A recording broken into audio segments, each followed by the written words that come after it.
దేవుని ప్రేమ అన్నటువంటి అంశాన్ని ఈరోజు వాక్యం గురించి నేర్చుకుందామండి. మొదటగా ప్రేమ అనే విషయాన్ని కనుక మనం చూసినట్లయితే, ఇవేది కూడా కలిగింపబడక మునుపు, విశ్వం కలిగింపబడక మునుపు ప్రేమ అనేటువంటిది దేవునిలో ఉంది. అసలు దేవుడే ఏమై ఉన్నాడో, అసలు దేవుడే ఏ విధంగా ఉన్నాడో మనం కానీ చూసినట్లయితే, యోహాను రాసిన మొదటి పత్రిక 4వ అధ్యాయం 8వ వచనాన్ని మనం ఒకసారి చూద్దామండి. దేవుడు ప్రేమ స్వరూపి. దేవుడు తన కోసం ఏమి రాయించుకున్నాడు అంటే బైబిల్లో, ఇదిగో దేవుడు ప్రేమ స్వరూపి అని చెప్పాడు. అంటే దేవుడిని చూడగానే ఆయన రూపం, ఆయన స్వరూపం ఎలా కనబడుతుంది అంటే ప్రేమ అంటుంది. ప్రేమ అంటే దేవుడే ప్రేమ ఉన్నాడు. దేవుడే ప్రేమ, ఆయన రూపమే ప్రేమ, ఆయన స్వరూపమే ప్రేమ. అంటే ప్రేమను ఎలా చూడగలం? ప్రేమ అనేటువంటిది ఎలా కనిపిస్తుంది? ప్రేమ అనేటువంటి దాన్ని ఎలా నువ్వు కళ్ళతో చూడగలవు అని అంటే, అది కళ్ళతో చూస్తే కనిపించే రూపం కాదు. దేవుడేమో ప్రేమ స్వరూపి ఉన్నాడు. ఆయనలో ఉన్నటువంటి ప్రేమ, దేవుడిని నువ్వు డైరెక్ట్ గా చూడలేవు, కానీ ఆయనలో ఉన్నటువంటి ప్రేమను మాత్రం నువ్వు చూడగలవు. ఆయనలో ఉన్నటువంటి ప్రేమను మాత్రం నువ్వు అనుభవించగలవు. కాబట్టి ఇక్కడ యోహాను రాసిన మొదటి పత్రిక 4వ అధ్యాయం 8వ వచనం ఏం చెప్తాడంటే, దేవుడు ప్రేమ స్వరూపి అని చెప్పాడు. దేవుడే ప్రేమ ఉన్నాడు. ప్రేమ అంటారు, ఆయన చూడగానే ప్రేమ అంటారు. అంటే ప్రేమ అంటే ఎలా ఉంటది? ప్రేమకు రూపం ఏంటి? ప్రేమకు రూపం ఏంటి? ప్రేమకు రూపమే దేవుడు అండి. ప్రేమకు రూపమే దేవుడు. దేవుడే ప్రేమ స్వరూపి. అంటే ప్రేమకంటూ ఒక రూపం ఉంటే ఆ రూపం ఎవరంటే దేవుడు. ఆ రూపం ఎవరండి? దేవుడు. అంటే ప్రేమ అనేటువంటిది మొట్టమొదటిగా కలిగింది, పుట్టింది అంటే దేవునిలో నుండి పుట్టింది. దేవుని వలన పుట్టింది, దేవునిలో నుండి వచ్చింది ప్రేమ. అది దేవుడి దగ్గర నుండి ప్రారంభమైంది. అందుకే దేవుడు మరొక మాట రాయించాడని యోహాను రాసిన సువార్త 3వ అధ్యాయం 16వ వచనాన్ని మనం చూసినట్లయితే, దేవుడు లోకమును ఎంతో ప్రేమించెను. చూడండి, దేవుడు తన ప్రేమ స్వరూపిగా ఉండి, ఆయన రూపమే ప్రేమగా ఉండి, ఆయన ప్రేమగా ఉండి, ఆయనలో ఉంటే ప్రేమ పుట్టి, ప్రేమ అనేది పుట్టిందంటే దేవుడిలోనే పుట్టింది. ఆయన ఏం చేస్తున్నాడంటే, దేవుడట లోకమును ఎంతో ప్రేమించను అన్నట్టు. దేవుడు లోకమును ఎంతో ప్రేమించను అంటే ఆయన ప్రేమకి భక్తి కానీ, ఆయన ప్రేమకి కొరతం కానీ, ఆయన ప్రేమకి సరిహద్దులు కానీ లేనటువంటి విధంగా ఎంతో ప్రేమించాడు. ఎంతో ప్రేమించాడు. ఎంతకీ లోకం అంటే ఏంటో కూడా మనం తెలుసుకోవాలండి. లోకాన్ని ప్రేమించాడు అన్నది, దేవుడు లోకమును ప్రేమించడం అన్నది. ఎంతకీ లోకం అంటే ఏంటి? లోకాన్ని దేవుడు ప్రేమించడం అంటే ఏంటో చూడాలి. లోకం అంటే ఏంటో చూడాలి. అదే యోహాను రాసిన సువార్త 12వ అధ్యాయం 18-19 వచనాలు. అందుచేత ఆయన ఆ సూచక క్రియ చేశానని జనులు విని ఆయనను ఎదుర్కొనబోయి, కావున పరిస్థితులు ఒకరితో ఒకరు మన వైద్యములు ఎట్లు నిష్ప్రయోజనమైపోయినవో చూడి, ఇదిగో లోకము ఆయన వెంట పోయిందని చెప్పుకోలేని యేసుక్రీస్తు అట సూచక్రియ చేసినప్పుడట జనసమూహాలు అందరూ కూడా యేసుక్రీస్తుని చూడటానికి, యేసుక్రీస్తుని ఎదుర్కోవడానికి వెళ్ళారంటండి. యేసుక్రీస్తు దేవుని కుమారుడని, యేసుక్రీస్తు రక్షకుడని, యేసుక్రీస్తు ప్రవక్త అని నమ్మి అనేక మంది ప్రభు దగ్గరికి చూడడానికి వెళ్తే, ఈ శాస్త్రులు, పరిచయులు వీళ్ళందరూ కూడా యేసుక్రీస్తుని ఎక్కడ మాటల్లో ఇరికిద్దామా అని అన్నప్పుడు పట్టుకోవడానికి ప్రయత్నం చేసేవారటండి. ఈయన సిలువుకి ఎలా అప్పగించాలి, ఈయన అసలు ఎలా చంపాలి అని ఆలోచన చేస్తే, ప్రజల్ని యేసుక్రీస్తుని ఈ మార్గంలోకి నడిపించుకోవడానికి ప్రయత్నం చేస్తుంటే, యేసుక్రీస్తు చేసినటువంటి సూచక్రియలు బట్టట జనసమూహాలు అందరూ కూడా ఆయన ఎదుర్కోవడానికి వెళ్ళారటండి. అప్పుడు ఈ పరిచయం మాట్లాడుకుంటున్నారు ఒకరితో ఒకరు. అసలు మన ప్రయత్నాలు ఏ విధంగా విఫలమైపోయాయో చూడాలి.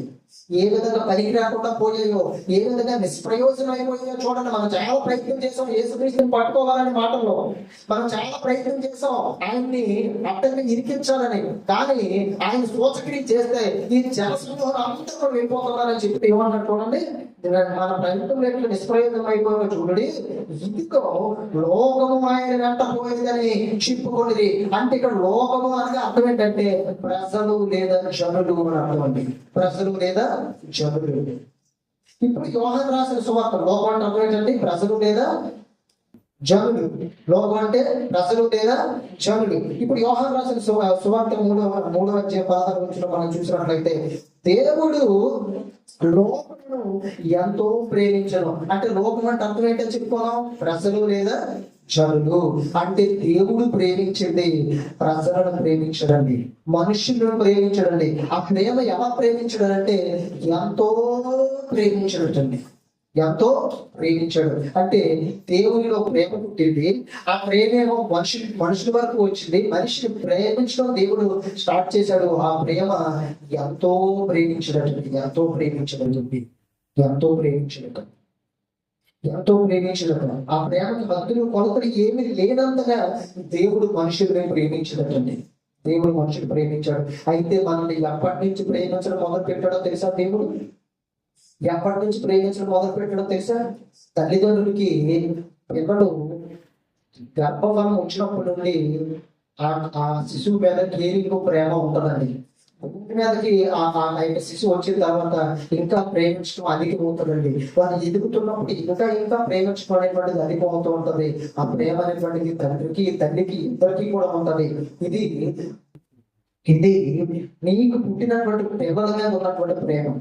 ఆ పిల్లల్ని కలిగినప్పుడు, నువ్వు చూసినప్పుడు, నీ చేతులతో వాళ్ళు పట్టుకున్నప్పుడు, నీ చేతులతో ఆడిస్తున్నప్పుడు, నీ దగ్గర వాళ్ళు ఉన్నప్పుడు వారి మీద నీకు కలిగినటువంటి ఒక ఫీలింగ్ ప్రేమండి. అది ఎప్పుడు నుంచి కలిగిందంటే నీ గర్భంలో, తల్లి గర్భంలో శిశువు రూపొందించబడుతున్నప్పుడు నుండి ప్రేమ కలిగితే, ఆ శిశువు సంపూర్ణ దశలోకి వచ్చి భూమి మీదకి వచ్చినప్పుడు వారి మీద ఇంకా ప్రేమ అనిపోతూ ఉంటది. అది శిశువు నీ దగ్గరికి వచ్చి నీ కళ్ళ ముందు కనిపించినప్పుడు కలిగేటువంటి ప్రేమ. మన అంతకుముందు అంటే శిశువు గర్భంలో రాకముందు నీ ప్రేమ ఉంటుందా? అసలు తెలుస్తుందా వారు ఉన్నారని? నీ గర్భంలోనికి ఆ బాబు, నీ గర్భంలోనికి ఆ పాప వస్తుందా సంగతి నీకు తెలుసా? అంతకుముందు మనకు ప్రేమ ఉంటుందా వాళ్ళ మీద? ఉండదు. మనకు తెలియదు. ఆ సంగతి మనకు తెలియదు. వాళ్ళు మనం చూడలేదు, వాళ్ళు మనం పట్టుకోలేదు, వాళ్ళకి సంబంధించినటువంటి ఎలాంటి విషయం, ఎలాంటి డేటా మన దగ్గర ఉండదు. కాబట్టి మనకు ప్రేమ. కానీ దేవుడు ఎప్పటి నుంచి ప్రేమించడం ప్రారంభించడం తెలుసా? మనుషుల్ని దేవుడు ఎప్పటి నుంచి ప్రేమించడం ప్రారంభించడం తెలుసా? చూద్దామండి. అపోస్తలుడైన పౌలు ఎఫెసీయులకు రాసినటువంటి పత్రిక 1వ అధ్యాయం 3వ వచనం నుంచి 6వ వచనం వరకు చదువుదామండి. మన ప్రభువైన యేసుక్రీస్తు యొక్క తండ్రి యొక్క దేవుడు స్తుతింపబడును గాక. ఆయన క్రీస్తునందు పరలోక విషయములలో ఆత్మ సంబంధమైన ప్రతి ఆశీర్వాదమును మనం అనుగ్రహించను. ఇట్లనగా తన ప్రియుని యందు తాను నిశ్చితముగా మనకు అనుగ్రహించిన తన కృపా మహిమకు కీర్తి కలుగునట్లు తన చిత్త ప్రకారమైన దయా సంకల్పము చొప్పున యేసుక్రీస్తు ద్వారా తనకు కుమారులుగా స్వీకరించుటకై మనలను ముందుగా తన కోసము నిర్ణయించుకొని మనము తన ఎదుట పరిశుద్ధులను నిర్దోషులమునై ఉండవలని చూడాలి. ఆ మాట మీరు జాగ్రత్తగా చూడాలి. జగత్తు పునాది వేయబడక మునిపే ప్రేమ చేత ఆయన క్రీస్తులో మనల్ని ఏర్పరచుకున్నాడండి. ఎప్పుడట దేవుడు మనం ప్రేమించాడు? ఎప్పుడు నుండట దేవుడికి మనం అంటే ప్రేమ?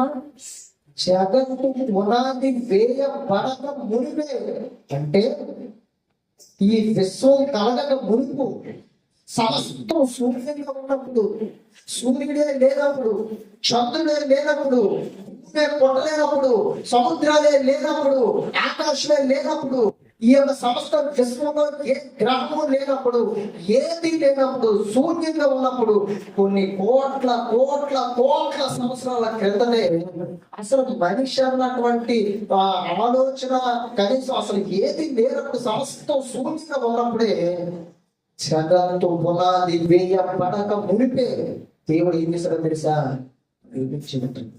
ప్రేమించాడు. తల్లిదండ్రులకి శిశువు గర్భంలో వచ్చినప్పుడు ప్రేమ మొదలవుతుంది. అంతకుముందు ఏం తెలీదు. కానీ ఏ విషయం అయితే తెలీదో అది దేవుడికి తెలుసు. దేవుడు ప్రేమించాడట. మరి ఈ యొక్క విశ్వం అంతా కూడా ఖాళీగా శూన్యంగా ఉన్నప్పుడు ఆకాశాన్ని దేవుడు కలిగించడమనుకు ఏది లేకమనుకు దేవుడు నిన్ను ప్రేమించడం మొదలుపెట్టింది. నీ తల్లిదండ్రుల ప్రేమ ఎంతవరకు ఉంటుంది? నువ్వు భూమి మీద నువ్వు గర్భంలోకి వచ్చి గర్భంలో నుంచి భూమి మీదకి వచ్చి ఈ భూమి మీద నువ్వు కొంతకాలం జీవించినంత వరకు ఉంటుంది ఈ ప్రేమ. కానీ దేవుడు నువ్వు పుట్టకమును గురించే నేను ప్రేమించాను. నువ్వు పుట్టకమును గురించే అసలు నీకు నీ మనిషి అన్న ఆకారం ఆలోచన లేక ముందరించే దేవుడు ప్రేమించడండి. అదే అపోస్తులైన పౌలు దేవుడు ఏం రాస్తున్నాడు చూడండి. జగత్తు పునాది వేయబడక మునిపే ప్రేమ చేత ఆయన క్రీస్తులో మనల్ని ఏర్పరచుకోలేము. అంటే మనందరినీ దేవుడు ఏర్పాటు చేసుకున్నాడండి. ఎవరిలో ఏర్పాటు చేసుకోవాలంటే యేసుక్రీస్తులో ఉంచడం. యేసుక్రీస్తులో మనందరినీ ఏర్పాటు చేసుకోమన్నాడు దేవుడు. ఏదైనా ఒక విత్తనం ఉందనుకోండి, ఒక చిక్కుడు గింజో చెత్త ఎక్కువ లేకపోతే ఇంకేదైనా విత్తనం ఉందనుకోండి, అది మామూలు ఉంటుందండి. అది నేల మీదకు పారేసినప్పుడు వర్షం పడినప్పుడు ఏం జరుగుతుందంటే అది భూమిలోకి వెళ్ళి మట్టి దాని మీద పడి భూమిలోకి వెళ్ళి నెమ్మదిగా దాని మీద ఉన్నటువంటి తోటలన్నీ ఊడిపోయి అది కుళ్ళి దాని లోపల నుంచి మొత్తం మొదలు బయటకు వస్తుంది. అలా వచ్చి మొక్క నుంచి చెట్టు నుంచి వృక్షంగా మారి అసలు అందరూ ఉన్నటువంటి వ్యక్తి ఎంతైతే ఆ చెట్టు యొక్క ఆకారం ఎంతో ఉంటుందండి. ఆ చెట్టుకి ఎన్నో కొమ్మలు వస్తాయండి. ఆ చెట్టుకి ఎన్నో విధమైనటువంటి ఆకులు వస్తాయండి. మళ్ళా ఆ చెట్టుకి కొన్ని వందల వేలుగా మరలా ఆ చింతకాయ అనేటువంటిది లేదా చిక్కుడుకాయ అనేటువంటిది కాయడం మొదలుపెడతాడు. అంటే దేవుడు ఆలోచన చూడండి. మనలందరినీ ఆయన ఏర్పాటు చేసుకొని జగత్తు పునాది వేయబడకమునిపే ప్రేమ చేత క్రీస్తును మనలందరినీ ఉంచాడైనా ప్రేమించడైనా. నేను ప్రేమించాడు దేవుడు. నీ తల్లి నిన్ను ప్రేమించమునిపే, నీ తండ్రి నిన్ను ప్రేమించమునిపే, నీ భర్త నిన్ను ప్రేమించమునిపే, నీ భార్య నిన్ను ప్రేమించమునిపే, నీ అన్నదమ్ములు నిన్ను ప్రేమించమునిపే, నీ యొక్క అక్క చెల్లెలు నిన్ను ప్రేమించమునిపే, నీ బంధువులు నిన్ను ప్రేమించమునిపే, నీకు కావలసినటువంటి వారు నిన్ను ప్రేమించడం మునిపే జగత్తు పునాది వేయబడక మునిపే ప్రేమ చేత క్రీస్తులో దేవుడు మనలందరినీ ఏర్పాటు చేసుకున్నాడండి. మొట్టమొదటిగా నిన్ను ఎవరు ప్రేమించారంటే దేవుడు. ఆయన తర్వాతే భర్త అయినా, భార్య అయినా, అన్నదమ్ములైనా, అక్క చెల్లెలైనా, బంధువులైనా, స్నేహితులైనా ఎవరైనా దేవుడు కాబట్టినండి. దేవుడు నిన్ను మొదటగా ప్రేమించాడు. అసలు నీ మీద ప్రేమ కలిగింది మొదటగా దేవుడికి. ఈ భూమి మీద మనుషుల ప్రేమ ఎంతండి? మనుషుల ప్రేమ ఎంతో కాలం నిలబడదు. కానీ దేవుడు జగత్తు పునాది వేయబడక గురించి ఎలాంటి ప్రేమ దేవుడికి ఉందో అలాంటి ప్రేమ నేటికి కూడా దేవుడికి ఉంది. నేటికి నువ్వు పర్వతానికి వెళ్ళిపోయిన తర్వాత కూడా దేవుడు నేను అలాగే ప్రేమిస్తానండి. అదే ప్రేమతో కొలతలు లేని ప్రేమ, హద్దులు లేని ప్రేమ, సరిహద్దులు లేని ప్రేమ. దేవుడు అలాంటి ప్రేమ తిరిగి ప్రేమిస్తాడని. అన్కండిషనల్ లవ్ అంటే సరిహద్దులు లేని ప్రేమ, హద్దులు లేనటువంటి ప్రేమ అండి. హద్దులు లేనటువంటి ప్రేమతో దేవుడు నిన్ను ప్రేమిస్తాడండి. అలాంటి ప్రేమ దేవుడికి నీ వద్ద ఉంది. తెలుసా నీకు? నీ తండ్రి నేను ప్రేమించుకుంటే నీ దేవుడు నేను ప్రేమించడం తెలుసు నీకు? నీ తల్లి నేను ప్రేమించుకుంటే నీ తల్లి కంటే ముందు దేవుడు నేను ప్రేమించడం తెలుసా? నీ అన్నయ్యలు, బంధువులు, స్నేహితులు ఎవరు నేను ప్రేమించుకుంటే పరలోకంలో నేను దేవుడు నిన్ను నీ మీద ప్రేమ పెంచుకున్నాడని, ఆ ప్రేమ అప్పుడు దేవుడు కలిగి ఉన్నాడని నీకు తెలుసా అన్నటువంటి విషయాన్ని మనం ఒకసారి ఆలోచన చేయాలండి. మనం చాలా సార్లు అనుకుంటాం, అరే ఈ భూమి మీద నన్ను ప్రేమించేవారు ఎవరు లేరే, నన్ను ఆదరించేవారు ఎవరు లేరే, నాకు సహాయం చేసేవారు ఎవరు లేరే, నాకు తోడుగా ఉండి నడిపించేవాడు ఎవరు లేరే అని అనుకుంటున్నావేమో. కానీ దేవుడు చెబుతున్నాడు, అందరికంటే నిన్ను ఎక్కువగా ప్రేమించేవాడు ఒక వ్యక్తి ఉన్నాడు, ఆయనే దేవుడు. భూమి మీద ఉన్న మనుషులు ఏమనుకుంటారంటే మా నాన్న నన్ను ఎంతో ప్రేమిస్తున్నాడు, కొడుకు అనుకుంటాడు, కూతురు అనుకుంటుంది. తండ్రి ఏమనుకుంటాడంటే నా కొడుకు నా కూతురంటే నేనంటే గొప్ప అభిమానం అండి, గొప్ప ప్రేమ ఉంటుంది తండ్రి అనుకుంటాడండి. తల్లి అనుకుంటది నా కొడుక్కి నా కూతురికి నేను చాలా అభిమానం, తల్లి అనుకుంటా చాలా ప్రేమ, నా కోసం ఏదైనా చేస్తానని అనుకుంటానండి. కొడుకుని కూతురు అనుకుంటారు, మా అమ్మకి నేనంటే చాలా ప్రేమ అనుకుంటారండి. అలాగే అన్నయ్యలు, తమ్ముళ్ళు, అక్కలు, చెల్లెళ్ళు, కుటుంబీకులు ఇలా అందరూ అనుకుంటారండి. కానీ అందరికంటే ఎక్కువగా నేను ప్రేమించేది దేవుడు. అన్నదమ్ముల మధ్య ప్రేమ ఎంతవరకు ఉంటుందంటే మీ మధ్యలో సమస్యలు రానంత వరకు, భార్య భర్తల మధ్య కూడా సమస్యలు రానంత వరకు, పిల్లలు తల్లిదండ్రుల మధ్య కూడా సమస్యలు రానంత వరకు, అక్క చెల్లెల మధ్య కూడా సమస్యలు రానంత వరకు, కుటుంబంలో కూడా సమస్యలు రానంత వరకు నేను ప్రేమ. ఒకసారి నీ జీవితంలో సమస్య వచ్చిందంటే ఇంకా కట్ అయిపోతుంది, తగ్గిపోతుంది. అది దేవుడు దేవుడు దేవుడు ఎలా నిన్ను ప్రేమిస్తున్నాడంటే నువ్వు ఆయన మాటలు వినలేని పరిస్థితుల్లో కూడా దేవుడు ప్రేమించాడు. దాన్ని తొలగిపోయిన పరిస్థితుల్లో కూడా దేవుడు ప్రేమించడండి.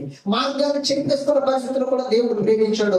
దేవుడికి దూరం అయిపోయి లోకంలో చీకటిలో బ్రతుకుతున్నప్పుడు కూడా దేవుడు నేను ప్రేమించాడు, ప్రేమిస్తున్నాడు, ఎప్పటికీ ప్రేమిస్తూనే ఉన్నాడండి దేవుడు. అదే చెప్తాడండి యోహాను రాసిన సువార్త ఏమో చెప్పాడో తెలుసా? దేవుడు లోకముని ఎంతో ప్రేమించను అని చెప్పండి. లోకం అనగా అసలు నువ్వే. నిన్నే దేవుడు ప్రేమించాడు, నిన్నే దేవుడు ప్రేమిస్తున్నాడు, నిన్నే దేవుడు ప్రేమిస్తూనే ఉన్నాడు. అలాంటి గొప్ప ప్రేమ అంటే దేవుడిది. ఎందుకంటే దేవుడి ప్రేమ స్వరూపి. దేవుడు ఎవరు? ప్రేమ స్వరూపి. ఆయన లోకమే ప్రేమ, ఆయన లోకమే ప్రేమ. అంటే ఆయన దేవుడు ఉన్నాడంటే ఆయనలో ఉన్నటువంటి మంచి గుణం ఏంటో తెలుసా? ప్రేమించడం అంతగా ప్రేమించండి దేవుడు. అందుకే కింద చెప్తాడు, చదువుదాం ఒకసారి ఏబిసి రాసిన పత్రికలో చదువుదాం ఒకసారి మాట. శతంతో పునాది వేయబడక మునిపే ప్రేమ చేత ఆయన క్రీస్తులో మనల్ని ఏర్పాటు చేసుకోవాలట. అంటే మనల్ని నమ్మకం, మనం ఆత్మగా ఉన్నప్పుడే మనం అంటే దేవుడి ప్రేమ, ఆయన ప్రేమించి క్రీస్తులో మనలందరినీ ఉంచి మన కాలం వచ్చేసరికి భూమి మీద భారతదేశంలో కొంతమందిని, అమెరికాలోనూ, ఆస్ట్రేలియాలోనూ, ఇంగ్లాండ్లోనూ, ప్రపంచ దేశాల్లో దేవుడు నిన్ను ఆయా గ్రామాల్లో, ఆయా ప్రాంతాల్లో, ఆయా తల్లిదండ్రులకి దేవుడు నీకు అనుగ్రహించి భూమి మీద పంపించాడు. ఇవాళ ఒక విషయం మీరు జాగ్రత్తగా ఆలోచన చేసినట్లయితే, ఆకాశాన్ని దేవుడు కలిగించాడు, భూమిని దేవుడు కలిగించాడు, విశ్వాన్ని దేవుడు కలిగించాడు. ఈ భూమి మీద ఉంటున్నాం కాబట్టి భూమికి సంబంధించినటువంటి విషయాల కోసం మనం మాట్లాడుకుంటే, భూమి మీద సముద్రాన్ని దేవుడు కలిగించాడు, నదుల్ని దేవుడు కలిగించాడు, అడవులను దేవుడు కలిగించాడు, ఎడాలను కలిగించాడు, సెలయేరును కలిగించాడు, అన్ని కలిగించాడు, పక్షుల్ని, జంతువుల్ని, వృక్షాన్ని, అన్నిటినీ వృక్షఫలాలు ఇచ్చే ప్రతి జాతిని కూడా ఆయన కలిగించి మొదటి మనిషి అయిన ఆధారంతో దేవుడు ఏం చెప్పాడో తెలుసా? తన కుమారుడు తన దేవుని స్వరూపంలో దేవుని పోలిక చొప్పున తయారు చేయబడిన మొట్టమొదటి మనిషి భూమి మీద ఆదాముతో దేవుడు ఏం చెప్పాడో తెలుసా? మీరు ఫలించి అభివృద్ధి చెంది విస్తరించి భూమిని లోపరచుకోండి. నీకు ఇచ్చేది నువ్వు ఏర్పాటు చేయాలి. జంతువుల మీద, పక్షుల మీద, సముద్రంలో ఉన్న ప్రతి దాని మీద ఇదిగో నువ్వు ఏర్పాటు చేయాలి. ఇవన్నీ నీవే. నేను నీకు ఇస్తున్నానని ఇచ్చాడు. ప్రేమించడం దేవుడు. అంటే ఆకాశం మన కోసం, అంటే మన కోసం, మనుషుల కోసం. భూమి నీకోసం, భూమి మీద ప్రతిదీ నీకోసం, గాలి నీకోసం, నీరు, అన్ని సముద్రంలో సమస్త జీవరాశులు నీకోసం దేవుడు కలిగించి. దేవుడికి అవసరం లేదండి. అందుకే ఎంతలో వివాహంలో తెలిసిన జీవితాలు, ప్రభుత్వం ఒకవేళ ఏదైనా అనుకోకపోతే బలి కోరుకుంటే నేను తెచ్చి అనిపించను అంటే, దేవుడు అంటున్నాడు, నీ దగ్గర నుంచి నేను పశుభూమ మాంసం నేనేమో తింటానా, కొట్టే రక్తాన్ని నేనేమో తాగుతానా? ఇది 1000 కోట్ల మంది పక్షులని, 40 కోట్ల భూమి దాని సంపూర్ణతయో నావి కాబట్టి నాకు అవసరం లేదు. అవి నీకు ఇచ్చాను, నేను ప్రేమించాను. నువ్వు నా కుమార్తె కాబట్టి ఇదిగో నువ్వు నేను ప్రేమించాను. నువ్వు అనుభవించిన గాలిని, నీరుని, సముద్రాన్ని, వర్షాన్ని, ఆహారాన్ని, ఫలాన్ని, ప్రతి దానిని, ప్రకృతిని నువ్వు అనుభవించాలి.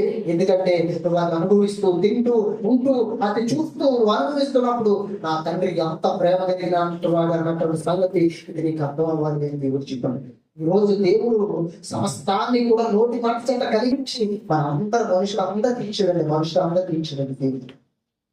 అమెరికాలో ఉన్న వ్యక్తి పిలిచేది అదే కానీ భారతదేశంలో ఉన్న వ్యక్తి పిలిచేది అదే కాదు. అమెరికాలో ఉన్న తాగేది అదే వాటర్, ఇంకా ఇక్కడ భారతదేశంలో లేకపోతే వేరే దేశంలో ఉన్న తాగే వాటర్ కూడా అదే. అన్ని దేవుడు ఇచ్చాడండి, సమానంగా ఇచ్చాడండి. అమెరికాలో ఉన్న సముద్రం అదే, భారతదేశంలో ఉన్న సముద్రం అదే. అర్థమైందండి. కాబట్టి ఇక్కడ మనం చూసినట్లయితే దేవుడు అందరినీ సమానంగా ప్రేమించాడు, అందరికి సమానంగా ఇచ్చాడు. దేవుడికి హెచ్చు తగ్గులే ఉండవు, అందరికి సమానంగా ఇచ్చాడు, సమానంగా ప్రేమించాడు. అటువంటి గొప్ప ప్రేమతో దేవుడు నేను ప్రేమించాడు, అంతటినీ దేవుడు నీ కోసం ఇచ్చాడంటే నేను ప్రేమించాడు అన్న సంగతి ఆయన యొక్క క్రియలో చూడాలి, ప్రకృతిలో చూడాలి. అందుకేనండి సాతాను ఓర్వలేక, సాతాను సహించలేక ఏం చేశాడంటే ఈ ఫలాన్ని తింటే మీరు దేవతలుగా మారిపోతారని వాళ్ళు మోసపరిచి దేవుడి ప్రేమ నుండి వాళ్ళు ఏం చేశాడంటే దూరం చేశాడు. ఈ ఫలాన్ని తింటే మీరు దేవతలుగా మారిపోతారని మోసం చేశాడు వాళ్ళని. హవ్వ నమ్మేసింది, ఆదాము నమ్మేసింది, మోసపోయారు. ఏదైనా తోటల నుండి దూరం అయిపోయారు, బయటికి వెళ్ళిపోయినట్టు. అర్థమేంటంటే దేవుడి ప్రేమ ఒక వాళ్ళు ఏమైపోయారంటే దూరం అయిపోయారు. అప్పటి వరకు దేవుడు ప్రతి చోట తోట వచ్చి ఆదాముని హవ్వని దర్శించి వారితో మాట్లాడుతున్నప్పుడు అందులో సంతోషం ఉండేది, ఆనందం ఉండేది, దేవుడి ప్రేమను వాళ్ళు పొందుకునేవారు. కానీ ఏదైనా దూరం నుంచి దేవుడు బయటికి ఎత్తి పంపించాడంటే దేవుడి ప్రేమ దూరం అంటే మరలా దేవుడు ఏం చేశాడంటే మనుషులందరినీ ప్రేమించాడు, మనుషులందరినీ ప్రేమించాడు. ఆయన ప్రేమను చూపించడానికి ఆయన కుమారుడైన యేసుక్రీస్తుని లోకానికి పంపించాడు. అందుకే యేసుక్రీస్తు ఒక మాట చెప్పారండి, చూద్దాం. యోహాను రాసిన సువార్త 1:19 ఎవడును ఎప్పుడైనా దేవుణ్ణి చూడలేదు, ఎవరు ఎప్పుడు కూడా తండ్రి అయిన దేవుని ఎవరు చూడలేదు. తండ్రి రొమ్మునున్న అద్వితీయ కుమారుడే ఆయనను బయలుపరిచెను. యేసుక్రీస్తు 2000 సంవత్సరాల క్రిందట ఈ భూమి మీదకి వచ్చి భూమి మీద ఆయన జీవించి ఆయన క్రియలు చేసి ఆయన యొక్క జీవితాన్ని ఆ మనుషులకు మార్గదర్శకంగా ఉంచి ఆయన ఏం చేశాడంటే తండ్రి అయిన దేవుడిని బయలుపరిచాడు. ఇదిగో ఈ విశ్వాంతాన్ని దేవుడు నీ కోసం కలిగించాడని చెప్పాడు. ఇదిగో ప్రేమ అంటే ఎలా ఉండాలని ఆయన క్రియలలో చూపించాడండి. క్రియలలో చూపించాడు, క్రియల్లో. అర్థమైందండి. అంటే తండ్రి అయిన దేవుడిని యేసుక్రీస్తు భూమిలోకి వచ్చి బయలుపరిచాడండి. బయలుపరిచి దేవుడు అంటే ఎవరు చెప్పాడు, ఎందుకంటే దేవుడు ఎవరు చూడలేదు, ఆయన సమీపించలేరు. కాబట్టి దేవుడు అంటే ఎవరో చెప్పి దేవుడు బయలుపరిచాడు. పరలోకం తండ్రిని బయలుపరిచాడు. ఆయన రూపంలో అద్భుత కుమారుడు భూమి మీదకి వచ్చి తండ్రి అయిన దేవుడు బయలుపరిచాడండి. ఆయన ప్రేమను బయలుపరిచాడు. ఆయన ప్రేమ ఎంత గొప్పదో చెప్పాడండి. ఆయన ప్రేమ ఎంత గొప్పదో చెప్పాడండి. ఒక తండ్రి కొడుకు ఉన్నారనుకోండి, కొడుకు ఎప్పుడు తండ్రి ఎక్కడో విదేశంలో ఉన్నారనుకోండి, కానీ కొడుకు కావాల్సినటువంటి ప్రతి స్కూల్ ఫీజు, కాలేజ్ ఫీజు, బట్టలు, హౌస్, ఫుడ్, ప్రతి ఖర్చులు, డబ్బులు అన్ని ఏర్పాటు చేస్తారండి. కానీ తండ్రిని ఇప్పుడు చూడలేదు. అప్పుడు ఆ తండ్రి దగ్గర ఉన్నటువంటి వ్యక్తి వచ్చి, నాన్న ఇదంతా కూడా మీ నాన్న ఇచ్చాడు అని. అర్థమైందండి. అలాగే యేసుక్రీస్తు కూడా భూమి మీదకి వచ్చి ఇదంతా కూడా నేను తండ్రి కలిగించాడు, నేను ప్రేమించాడు. ఆయన ఎప్పుడు నుంచి ప్రేమిస్తాడో తెలుసా? జగత్తు పునాది 1000 మడలు మునిపించే దేవుని ప్రేమిస్తాడని చెప్పండి. దేవుని ప్రేమిస్తాడని చెప్పండి. కంటికి కనిపించే తండ్రి, తల్లి, అన్నయ్య, చెల్లి, అక్క, తమ్ముడు, మరి బంధువులు, స్నేహితులు వీళ్ళు కంటికి కనిపిస్తారు. కాబట్టి ఇదేదో ప్రేమను అనుకుంటున్నాం, ఇక్కడ ఉన్నది లేదు. నిజమైన ప్రేమ దేవుడి దగ్గర ఉంది. నిజమైన ప్రేమికుడు దేవుడు. నిజంగా నేను ప్రేమించేవాడు దేవుడు. నిజంగా నీ కోసం నువ్వు అడగక మునిపే సమస్తాన్ని నీ కోసం కలిగించిన వాడు దేవుడు. నువ్వు అడగక మునిపే నువ్వు పాపంలో ఉంది రంగానికి దగ్గర అయిపోతున్నప్పుడు తన కుమారుడైన యేసుక్రీస్తుని భూమి మీదకి పంపించి నాయన నా పిల్లలందరినీ నువ్వు చచ్చిపోవాలని చెప్పి నువ్వు బరైపోవాలని చెప్పి బరి చేసిన సిలువలో ఎలా తగ్గుతున్నాడు యేసుక్రీస్తుని. నేను సిలువ వేయడానికి, నేను సిలువ మీద నుంచి తప్పించడానికి నాకు అధికారం ఉంది, నాతో చెప్పు అని అడుగుతున్నాడండి. యేసుక్రీస్తు ఏమన్నాడో తెలుసా? పై నుండి నీకు ఇవ్వబడితేనే తప్ప నా మీద నీకు ఎలాంటి అధికారం, నేను తప్పించడం నాకు అధికారం ఉంది ఏంటి ఆయన మాట్లాడట్లేదు, సైలెంట్ మాట. ఎందుకంటే మనుషులందరూ నీతో బలైపోయి తండ్రి అయిన దేవుడి ప్రేమను ఈ లోకంలో యేసుక్రీస్తు ద్వారా తండ్రి చూపించాలనుకున్నాడండి. అంతగా దేవుడు ప్రేమించాడండి, అంతగా దేవుడు ప్రేమించాడు, అంతగా దేవుడు ప్రేమించాడు మనుషులు. మరి మనిషి దేవుడు ప్రేమించగలుగుతున్నాడా? మనిషి దేవుడు ప్రేమించగలుగుతున్నాడా? దేవుడేమో అన్ని నీ కోసం ఇచ్చి జగన్ పునాది వేయబడకుండా నుంచి నేను ప్రేమించి నీ కోసం సమస్తాన్ని కలిగించి, నీ కోసం సమస్తాన్ని సృష్టించి, నీ కోసం సమస్తాన్ని తయారు చేసి, నీకు సమస్తాన్ని ఇచ్చి, నేను తండ్రి తల్లి నీకు ఇచ్చాడు. ఎందుకు ఇచ్చాడో తెలుసా? భూమి మీద తండ్రి తల్లి నీకు ఎందుకు ఇచ్చాడో తెలుసా? తండ్రిలో ఉన్న ప్రేమ, తల్లిలో ఉన్న ప్రేమని నువ్వు అర్థం చేసుకొని దేవుడు నిజమైన తండ్రి అని నువ్వు తెలుసుకున్నావు. దేవుడు నిజమైన తండ్రి అని నువ్వు అర్థం చేసుకుంటావని, దేవుడు నిజమైనటువంటి తండ్రి పరలోకంలో ఉన్నాడని నీకు అర్థం అవ్వాలని తండ్రి ప్రేమను చూపించాడు, తల్లి ప్రేమను భూమిని చూపించాడు. అప్పుడు నువ్వు ఏమని అర్థం చేసుకోవాలో తెలుసా? శరీర సంబంధమైన తండ్రి తల్లి నన్ను ఎంత ప్రేమిస్తుంటే పరలోకంలో నా తండ్రి ఇంకెంత నన్ను ప్రేమించాడు. ఆయన ప్రేమించబట్టి ఈ రోజు శరీర సంబంధమైన తండ్రిని ఇచ్చాడు, శరీర సంబంధమైన తండ్రిని ఇచ్చాడు, శరీర సంబంధమైనటువంటి ప్రతి వారిని కూడా నా కోసం ఏర్పాటు చేశాడని దేవుని ప్రేమను అర్థం చేసుకోవాలండి. దేవాని ప్రేమ ఎన్నో లేనివి, కొలతలు లేనివి, హద్దులు సరిహద్దులు లేనటువంటి ప్రేమ ఇదని చెప్పి దేవుని ప్రేమను అర్థం చేసుకోవాలి. నీ భర్తను ప్రేమిస్తావు, భార్యని ప్రేమిస్తావు, పిల్లలను ప్రేమిస్తావు, అన్నదమ్ములు ప్రేమిస్తావు, అక్కచెల్లిని ప్రేమిస్తావు. దేవుడు ప్రేమించబడు. మరి ఆయన నిన్ను ఎప్పుడు నిన్ను ప్రేమిస్తున్నాడు? జగత్తు పునాది వేయబడ నుంచి ఇప్పటికీ కూడా సేమ్ ఒకే ప్రేమ కలిగి ఉన్నాడు. ఆయన ప్రేమలో మార్పులు లేవు, ఆయన ప్రేమకు హద్దులు లేవు, ఆయన ప్రేమకు సరిహద్దులు కొలతలు లేవండి. ఆయన ప్రేమ అంతటి ఉన్నతమైన స్వచ్ఛమైన ప్రేమతో దేవుడిని ప్రేమించి, నువ్వు పాపంలో ఉన్నప్పుడు యేసుక్రీస్తుని లోకానికి పంపించి మనుషులందరి నిమిత్తం బలిగా యేసుక్రీస్తుని శిలువలో అర్పించి ఆయన కార్చిన పవిత్రమైన రక్తం ద్వారా మనుషులందరూ మారు మనసు పొంది పాపక్షమాపణ పొంది యేసుక్రీస్తు ద్వారా మరల తన ప్రేమలోకి రావాలని దేవుడు కోరుకున్నాడండి. అదే విషయాన్ని అపోస్తలుడైన పౌలు ద్వారా దేవుడు చెప్పేస్తున్నాడు. చూడండి, అపోస్తలుడైన పౌలు పత్రిక 5వ అధ్యాయం 6-7 వచనాలు. ఎలయనగా మనం ఇంకా బలహీనమై ఉండగా క్రీస్తు యుక్త కాలమున భక్తిహీనుడు కొరకు చనిపోయిన, నీతిమంతుని కొరకు సహితము ఒకటి చనిపోవటం అరుదు, మంచివాని కొరకు ఎవడైనా ఒకవేళ చనిపోవ తెగింపవచ్చును. అయితే దేవుడు మన ఎడల తన ప్రేమను వెల్లడిపరుచుచున్నాడు. చూసారండి, మనం ఇంకా భక్తిహీనులుగా ఉన్నప్పుడే, లోకంలో ఉన్నప్పుడే, పాపంలో ఉన్నప్పుడే తండ్రి తన కుమారుడైన యేసుక్రీస్తుని లోకాన్ని పంపించి మనందరినీ ఆయన బలి చేశారండి. యేసుక్రీస్తుని బలి చేయడం అంటే అర్థం ఏంటో తెలుసా? సిలువలో దాని అర్థం ఏంటో తెలుసా? దాని వెనకాల ఉన్నటువంటి అర్థం ఏంటో తెలుసా? చెప్తున్నాడు చూడండి 7వ వచనంలో, నీతిమంతుని కొరకు సహితము ఒకటి చనిపోవటానికి, మంచివాడి కొరకు ఎవడైనా ఒకవేళ తెగింపవచ్చును. 8వ వచనం, అయితే దేవుడు మన ఎడల తన ప్రేమను వెల్లడిపరుచుతున్నాడు. దేవుడు చూపించుకుంటున్నాడు అంటే తన ప్రేమ ఎంత ప్రేమిస్తున్నాడని ఆయన సిలువలో చూపించుకుంటున్నాడు. సిలువలో యేసుక్రీస్తుని బలించి తండ్రి అయిన దేవుడు చూపించుకుంటున్నాడు. ఎలాగంట చూడండి, ఎట్లనగా మనం ఇంకనూ పాపులమై ఉండగానే క్రీస్తు మన కొరకు చనిపోయిన, కాబట్టి ఆయన రక్తం వల్ల ఇప్పుడు నీతిమంతులుగా తీర్చబడి మరింత నిశ్చయంగా ఆయన ద్వారా ఉగ్రత నుండి రక్షింపబడును. దేవుడు ఎంత ప్రేమించండి. యేసుక్రీస్తు మనందరి కోసం బలించేసి ఆయన కార్చిన రక్తం ద్వారా మనందరినీ నీతిమంతులుగా చేసి రాబోయేటువంటి ఉగ్రత నుండి దేవుడు మనల్ని తప్పించాడు. అతన్ని దేవుడి ప్రేమ అంటే, ఉగ్రత నుండి తప్పించాడు దేవుడు. అది దేవుడి ప్రేమ అంటే, అతన్ని దేవుడి ప్రేమ అంటే. కలగబోయే ఉగ్రత నుండి దేవుడు యేసుక్రీస్తుని బలి చేసి, తన కుమారుడైన యేసుక్రీస్తుని బలి చేసి నిన్ను సేవ్ చేశాడు దేవుడు, నిన్ను రక్షించాడు దేవుడు, నీకు రక్షించాడు దేవుడు. ఎందుకంటే కేవలం నీ మీద ఉన్నటువంటి ప్రేమ, కేవలం నీ మీద ఉన్నటువంటి ప్రేమతో దేవుడు ఏం చేశాడో తెలుసా? ఆయన కుమారుడైనా బలి చేశాడు, కానీ నిన్ను మాత్రం బలవకుండా కాపాడాడు. ఆయన కుమారుడైనా ఉగ్రత బలి అయిపోయినట్లుగా చేశాడు, కానీ నిన్ను మాత్రం ఉగ్రతను బలి అయిపోకుండా నిన్ను కాపాడాడు, సేవ్ చేశాడు దేవుడు. అందుకే దేవుడి ప్రేమ కోసం దేవుడు మరొక మాట కూడా రాయించాడు. మరొక మాట కూడా రాయించాడు. అదే రోమీయులకు రాసిన పత్రిక 8వ అధ్యాయంలో 38వ వచనం నుంచి చదువుదామండి.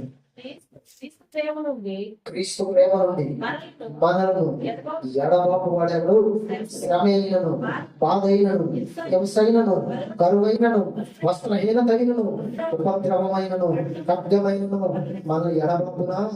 చూడండి, దేవుడి ప్రేమ నుండి, క్రీస్తు ప్రేమ నుండి ఎవరండి మన ఎడబాపేదో? నిజంగా దేవుడి ప్రేమ అర్థం చేసుకుంటే పరలోకంలో నీ తండ్రి నేను ఎంతో ప్రేమించడం నీకు అర్థమైతే నీ జీవితంలో శ్రమ వచ్చిన దేవుడి ప్రేమను దూరమైపోవు. ఆదాములానే నీ జీవితంలో పరువు వచ్చిన దేవుడి ప్రేమ నుండి నువ్వు దూరం అయిపోవు.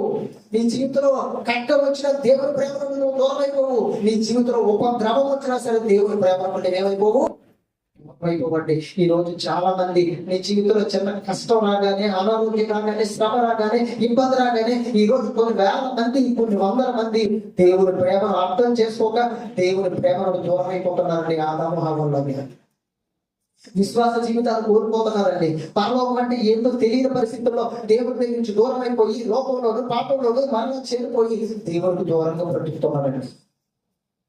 ఏ వ్యక్తి అయితే పాపంలో లోకంలో పడిపోయి నరకాన్ని వెళ్ళిపోకుండా కాపాడాలనేటువంటి దేవుడి ఉద్దేశాన్ని మరిచిపోయి, దేవుడి ప్రేమను మర్చిపోయి, ఈ సమస్తాన్ని దేవుడి వల్ల అనుభవిస్తున్నామన్న సంగతి మర్చిపోయి ఏం చేస్తారంటే మనుషులు చిన్న కష్టం రాగానే, అనారోగ్యం రాగానే, శ్రమ రాగానే, బాధ రాగానే, ఇబ్బంది రాగానే, సమస్యలు రాగానే దేవుడి విశ్వాసం కోల్పోయి, ప్రార్థన కోల్పోయి, మరి వారి జీవితంలో ఉన్నటువంటి దాన్ని దేవుడు ఇచ్చినటువంటి దాన్ని విడిచిపెట్టేసి లోకంలో పాపంలో పడిపోయి దేవుడికి దూరంగా బ్రతుకుతున్నాను. నిజంగా దేవుడు అంటున్న ప్రేమ అర్థం చేసుకున్న వ్యక్తి శ్రమ వచ్చిన, ఉపద్రవం వచ్చిన, కష్టం వచ్చిన, కలుగు వచ్చిన ఇదిగో క్రీస్తు ప్రేమ దీన్ని ఎడబాబే వాడెవడు అని అడుగుతున్నాడు. 20-30 వచ్చిన చదువుతామండి.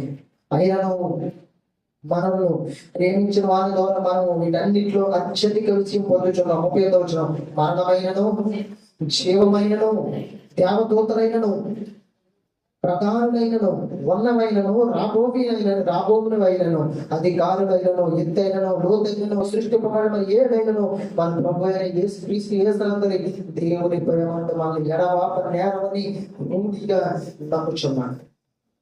ఎవరు నమ్మగలరు? ఎలాంటి వ్యక్తి నమ్మగలరు? దేవుని ప్రేమ నుండి ఏది నన్ను వేరు చేయలేదని ఎవరు నమ్మగలరు? అంటే నీకు దేవుడు అంటే అర్థమైనప్పుడు, నీకు దేవుని ప్రేమ అర్థమైనప్పుడు, నీకు దేవుని కోసం అర్థమైనప్పుడు మాత్రమే నువ్వు నమ్మగలవు. లేదా నీ జీవితంలో చిన్న కష్టం నష్టం రాగానే వెంటనే విశ్వాసం కోల్పోయి, ప్రార్థన కోల్పోయి, భక్తి కోల్పోయి చాలా మంది ఈరోజు సంఘానికి దూరం అయిపోయి లోకంలో వెళ్ళిపోయి మరలా విగ్రహారాధనకు వెళ్ళిపోయిన పరిస్థితుల్లో ఈరోజు చాలా మంది. కారణం ఏంటంటే దేవుడు అంటే అర్థం కాలేదు, పరలోకం అంటే అర్థం కాలేదు, నిత్య జీవం అంటే అర్థం కాలేదు, దేవుని ప్రేమ వాళ్ళకి అర్థం కాలేదు. క్రీస్తుని కోసం చచ్చిపోయి సమాధిని పెట్టబడి ఆయన రక్తం ద్వారా విమోచించబడ్డామన్న సంగతి మనుషులకు అర్థం కాలేదండి, అర్థం కాలేదు. కాబట్టి నేను ఏం చెప్తాడంటే క్రీస్తు ప్రేమ ఎడబాపని రూఢిగా నమ్ముచున్నాను అని చెప్పాడండి. రూఢిగా నమ్ముచున్నాను. ఒక విషయాన్ని ప్రతి ఒక్కరు గమనించాలండి. నీ తండ్రి కంటే, తల్లి కంటే, అన్నదమ్ముల కంటే, అక్క చెల్లెల కంటే, బంధుమిత్రుల కంటే, స్నేహితుల కంటే, భార్య పిల్లల కంటే, అందరికంటే నేను ఎక్కువగా, నేను అందరికంటే ఉన్నతంగా ముందుగా నిన్ను ప్రేమిస్తూనే ఉన్నది కాబట్టి నీ దేవుడు. కాబట్టి నీ అందుకే యేసుక్రీస్తు కూడా అంతే స్వార్థం ఏం చెప్పారు తెలుసు? నాకంటే తండ్రినైనా, తల్లినైనా, అన్నదమ్ములనైనా, అక్కచెల్లెలనైనా, భూములనైనా, ఇండ్లనైనా ఎక్కువగా ప్రేమించేవాడు నాకు పాత్రుడు కాదు అని ఎందుకు చెప్పాడంటే అవి కొంతకాలం ఉంటాయండి. గుండెలో మనుషులు, ఇల్లు, భూములు, నీ ధనము, నీ బంగారము కొంతకాలమే నీ దగ్గర ఉంటాయి, ఒక అనుభవిగా వదిలేయాలి. కానీ దేవుడు నువ్వు పుట్టకమునకు నీ మీద ఎలాంటి ప్రేమ ఉందో, నువ్వు కన్ను మూసిన తర్వాత కూడా అలాంటి ప్రేమ దేవుడు నీతో చివరి వరకు, నీతో ఉండేది చివరి వరకు తోడొచ్చే ప్రేమ ఏదో ఉందంటే దేవుడు ప్రేమ.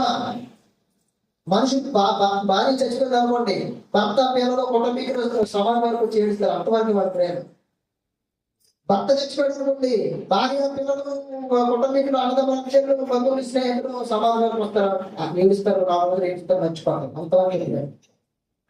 కానీ దేవుడి ప్రేమ నువ్వు చచ్చిపోయి సమాధిలో పెట్టబడిపోయి కూలిపోయినా సరే నీ మీద, నువ్వు పరదేశంలో వెళ్ళిపోయినా, పరలోకంలో వెళ్ళినా నీ మీద ఎల్లప్పుడూ ఒకటే ప్రేమ. ప్రేమ గొప్పది, దేవుడి ప్రేమ గొప్పది. ఈ దేవుడి ప్రేమ అంటే గొప్పది.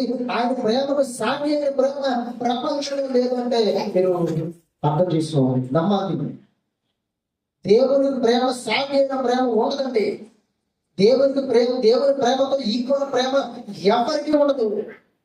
అదే నీ సొంత తండ్రి అయినా, నీ భర్త అయినా, నీ భార్య అయినా, పిల్లలైనా, ఎవరైనా సరే దేవుని ప్రేమతో సాటి అయిన ప్రేమ, సరి తోగగలిగినటువంటి ప్రేమ ఎవరిలో ఉండదు.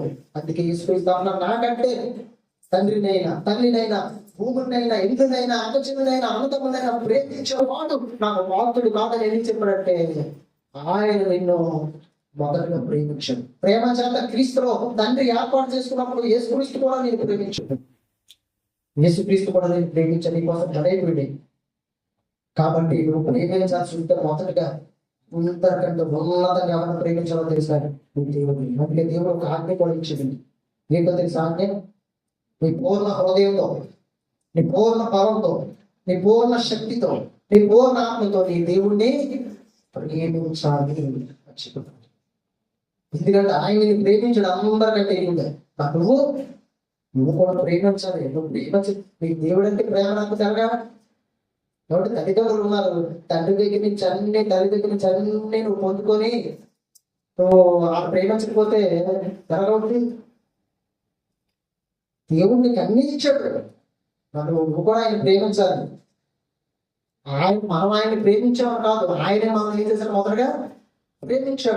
మొదటగా ఆయనే మనం ప్రేమించాడు. ప్రేమ అనేటువంటి మనలో దేవుడు అంటే ఎవరో తెలియని మునుపు, దేవుడి మీద మన ప్రేమ లేక మునుపు ఆయన మనం ప్రేమించాడు. ఇప్పుడు దేవుడి ప్రేమ తెలిసిన తర్వాత దేవుడిగా నువ్వు ప్రేమించలేదు అనుకో, నువ్వు పరలోకానికి రావు. ఎందుకంటే నా పాత్రుడు నాకంటే దేన్ని కూడా ప్రేమించేవాడు నా పాత్రుడు కాదు. ఇంకో మాట కూడా చెప్పాడు దేవుడు, లోకములు ఉన్న వాటినైనా ప్రేమించొద్దు. అంటే మనుషులు కాదు, లోకంలో ఉన్నటువంటి దాన్ని కాదు నువ్వు ప్రేమించాల్సింది, దేవుడిని ప్రేమించాలి, వాక్యాన్ని ప్రేమించాలి, దేవుని ప్రేమించాలి, వాక్యాన్ని ప్రేమించాలి, దేవుని పనిని ప్రేమించాలి, దేవుని కోసం బ్రతకాలి. అతన్ని దేవుడు ప్రేమించాలంటే నువ్వు అర్థం చేసుకోవాల్సిన విషయం ఏంటంటే, ఈ భూమి మీద ప్రేమ శాశ్వతం కాదు, పరలోకంలో దేవుని ప్రేమ శాశ్వతం. ఆయన ఎప్పుడు నేను వంట ముందు నుంచి నా దేవుడు నన్ను ప్రేమిస్తున్నాను. నేను చచ్చిపోయిన తర్వాత కూడా సమాధి వారి వరకే నా వాళ్ళందరూ కూడా జీవిస్తారు. అక్కడితో నన్ను వదిలేస్తారు సమాధి. ఆ తర్వాత ఎవరింటికి వెళ్ళిపోతాను. కానీ దేవుడు నువ్వు పరదేశంలోకి వెళ్ళిపోయినా నేను ప్రేమిస్తున్నాను. కానీ భూమి మీద రాజుని ఎవరు ప్రేమించలేదు, రాజుని ఎవరు ప్రేమించలేదు. ఒంటి మీద కొరుకులతో, సరైన బట్టలు ఒంటి మీద లేక, సరైన భోజనం లేక, సరైన ఉండడానికి ఇల్లు లేక, ఆ ధనవంతుని యొక్క గేటు ముందు ఇంటి మార్కెట్లో ఉండి ఆ ధనవంతుడు బల్లవేదనలు పడే రొట్టు మొక్కలు తినాలని ఆలోచన కలిగినటువంటి వాడు లాజరు అని ఒకనొక దినాన్ని చచ్చిపోయింది.